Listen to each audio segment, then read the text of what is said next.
Je puis tout par celui qui me fortifie. Philippiens 4, 13. Le Seigneur fit passer Paul par beaucoup d'épreuves douloureuses. 2 Corinthiens 12, 7 à 10. Personne ne sait même aujourd'hui quelle était cette écharde. Nous pensons cependant que c'était quelque chose de très douloureux. C'est pourquoi par 3 fois il supplia le Seigneur de la lui enlever.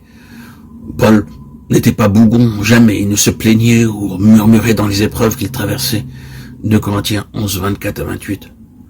Malgré toutes ces souffrances, il ne s'est jamais plaint une seule fois. Il savait comment traverser les souffrances les plus douloureuses.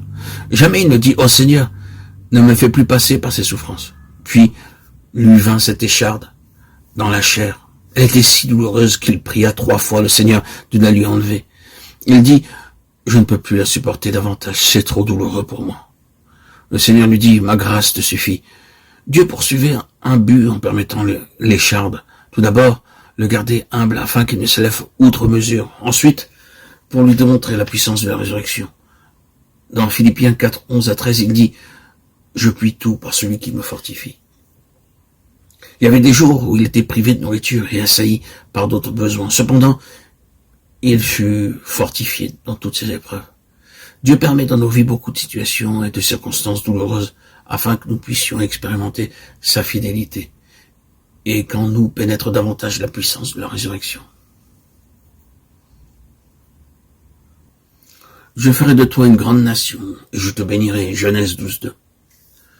Pour déployer la puissance de la résurrection, Dieu fit attendre Abraham jusqu'à ce qu'il devint vieux et que sa femme ne soit plus en âge d'avoir des enfants. À moins que Dieu ne plaçât une vie nouvelle dans ces 2 corps, il ne pouvait pas avoir un fils. Pouvez-vous vous imaginer leur angoisse pendant les 25 ans après leur départ de Charan? Abraham était juste, mais il n'avait pas de fils. Genèse 12, 2, 15, 2. Il attendit très longtemps un fils, puis il décida de faire de l'intendant de sa maison son héritier. Il passa par les épreuves et la souffrance pendant plusieurs années. Des gens incrédules se moquaient de lui, disant « Tu dis que Dieu fera de toi une grande nation. Pourquoi ne t'a-t-il pas donné un fils? Si vraiment il l'avait voulu, il aurait pu déjà t'accorder un fils. » Des gens l'ont sans doute ridiculisé ainsi.